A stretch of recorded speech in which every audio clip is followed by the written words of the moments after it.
दोस्तों yes bank की अगर बात करें तो स्टॉक के अंदर आज कुछ गिरावट देखने को मिली। अब इस गिरावट के पीछे असली वजह क्या है वो इस वीडियो के माध्यम से डिस्कस करेंगे।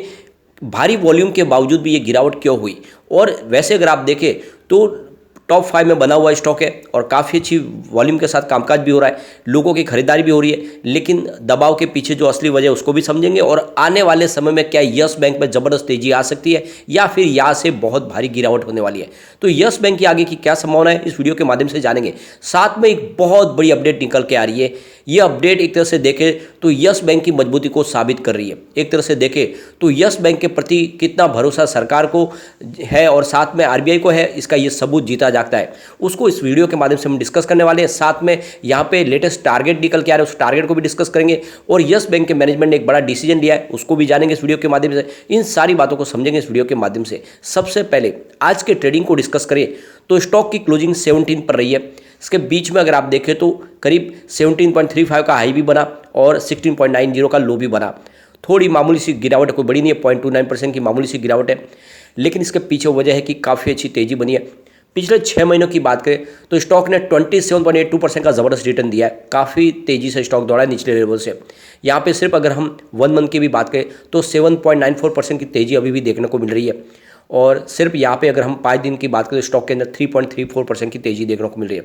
तो ये आप देख सकते हो एक तरफा स्टॉक ने तेज़ी बताई है, उसके बाद में यहाँ पे प्रॉफिट बुकिंग हो रही है।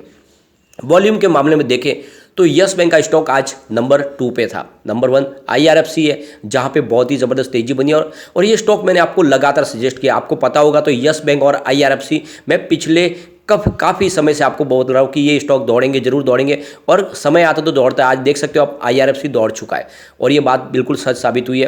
काफ़ी लोग कह रहे थे कि स्टॉक तो मरा हुआ है, इसमें कुछ होने वाला नहीं है, लेकिन आप देख सकते हो स्टॉक 27 के लेवल को भी टच किया और काफ़ी अच्छा लोगों को अब रिटर्न दे चुका है। तो ये कुछ ऐसे स्टॉक है जिनमें आपको सब्र के साथ बने रहना चाहिए। ये स्टॉक वाकई में कुछ कमाल करने वाले हैं और बिल्कुल यही कैटेगरी के दोनों स्टॉक है। आप यस बैंक भी देख सकते हो, काफ़ी समय तक 12 के आसपास रहता है, अब 17 के आसपास है, आने वाले समय 20 को भी क्रॉस कर सकता है। यहाँ पे आप देख सकते हो वॉल्यूम को, पिछले 1 महीने पहले इसका 10 करोड़ का वॉल्यूम था, 1 वीक पहले इसका 15 करोड़ का वॉल्यूम होता, कल इसका 12 करोड़ का वॉल्यूम होता, आज भी 12 करोड़ का ही वॉल्यूम हुआ। अच्छे वॉल्यूम में कामकाज हो रहा है। यहाँ पे पूरे बाजार की बात करें तो निफ्टी 50 आज 18,409 के स्तर पे क्लोजिंग दी है, जहाँ पे 0.03% की मामूली सी तेजी थी, लगभग फ्लैट क्लोजिंग कहेंगे। निफ्टी बैंक की अगर बात करें तो 42,535 के स्तर पे 0.38% की तेजी थी। निफ्टी PSU बैंक की बात करें तो 3,761 के स्तर पे 0.29% की तेजी थी। निफ्टी प्राइवेट बैंक की अगर हम बात करें तो 21,644 के स्तर पे 0.26% की तेजी थी। तो देख सकते हो आप प्राइवेट बैंक या सरकारी बैंक दोनों में ही पॉजिटिव क्लोजिंग है। उसके बावजूद भी यस बैंक में आपको तेजी देखने को नहीं मिली। उसके पीछे वजह है FII।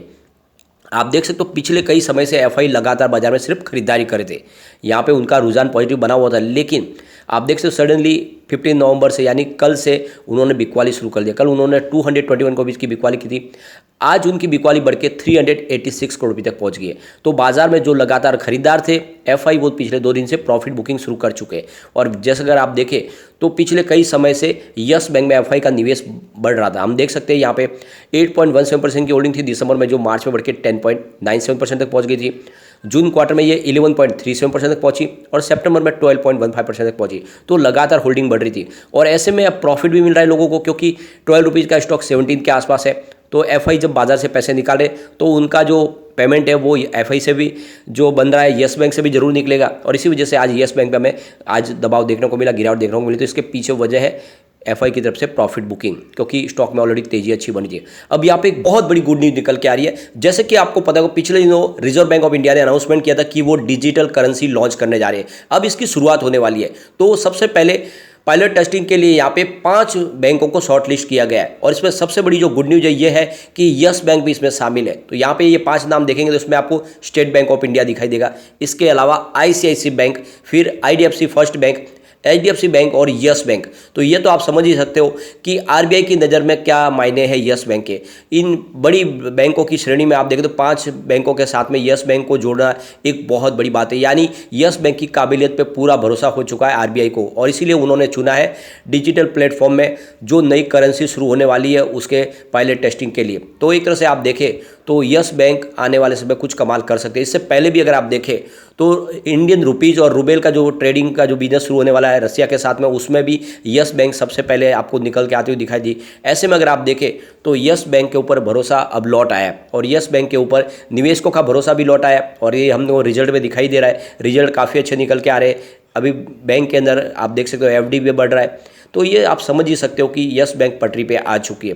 तो यहाँ पे आप देख सकते हो सरकार पायलट टेस्टिंग शुरू करने वाली है। जल्दी ही जो डिजिटल करेंसी आने वाली है और जो फिजिकल रुपीज़ है उसको धीरे धीरे कम करना चाहती है सरकार। सरकार की मंशा है कि कम से कम 80% जो भी रिटेल ट्रांजैक्शन होते हैं वो सारे के सारे डिजिटल करेंसी के माध्यम से हो। वैसे भी अगर आजकल देखें तो आपने बहुत सारे डिजिटल पेमेंट के मोड तो आपने देखे हो, जिसमें आप समझते हो गूगल पे है, फ़ोनपे है और बहुत सारे पेटीएम वगैरह ऐसे अब ट्रांजैक्शन के तो है। अब सरकार अपनी खुद की डिजिटल करेंसी लॉन्च करने जा रही है और जिसके माध्यम से लोग एक दूसरे का जो भी लेन देन का व्यवहार कर पाएंगे और उसके लिए उनको फिजिकल पैसे रखने की जरूरत नहीं पड़ेगी, जिससे पैसे चोरी होने की संभावना भी कम होगी और एक तरह से पारदर्शिता आएगी।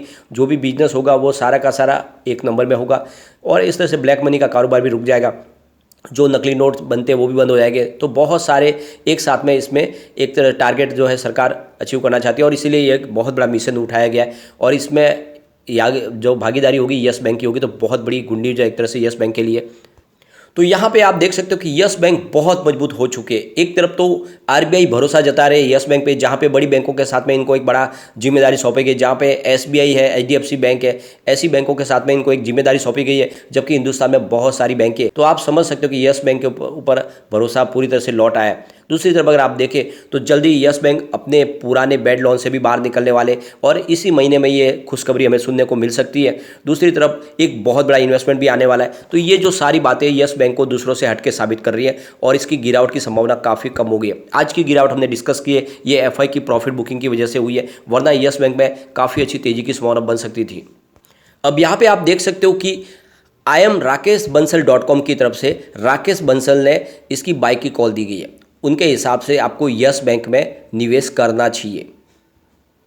उनके हिसाब से जो वीकली चार्ट पैटर्न बन रहा है उसके हिसाब से इस समय खरीदारी की सलाह बन रही है और उनके हिसाब से जो इसका टारगेट रखा गया वो पहला टारगेट 20 रुपीज़ का है। इस टारगेट को हिट करने के बाद स्टॉक 25 तक भी जाता है वो दिखाई दे सकता है। यानी जो काफ़ी समय से लोगों की तमन्ना है कि स्टॉक एक बार 20 को क्रॉस कर जाए, वैसी संभावना बन सकती है। लेकिन साथ में उन्होंने स्टॉप लॉस लगाने के लिए बोला है 15 रुपीज़ का। ये आपको खास ध्यान रखना है। 15 रुपीज़ के स्टॉप लॉस के साथ में ही इसमें आप नई खरीदारी कर सकते हैं, क्योंकि 15 से नीचे स्टॉक अगर जाएगा तो फिर बड़ी गिरावट की संभावना बन सकती है। लेकिन जैसे ही ऊपर की तरफ मूव करेगा तो फिर यहाँ पे तेजी की संभावना बनेगी और आने वाले समय डेफिनेटली ये स्टॉक उस टारगेट को अचीव कर सकता है जो टारगेट दिखाया जा रहा है। यहाँ पे आप देख सकते हो जिस तरह से सारी जो संभावना निकल के आ रही है उससे एक बात तो समझ में आ रही है कि यस बैंक के जो भी खराब दिन थे वो खत्म हो चुके हैं।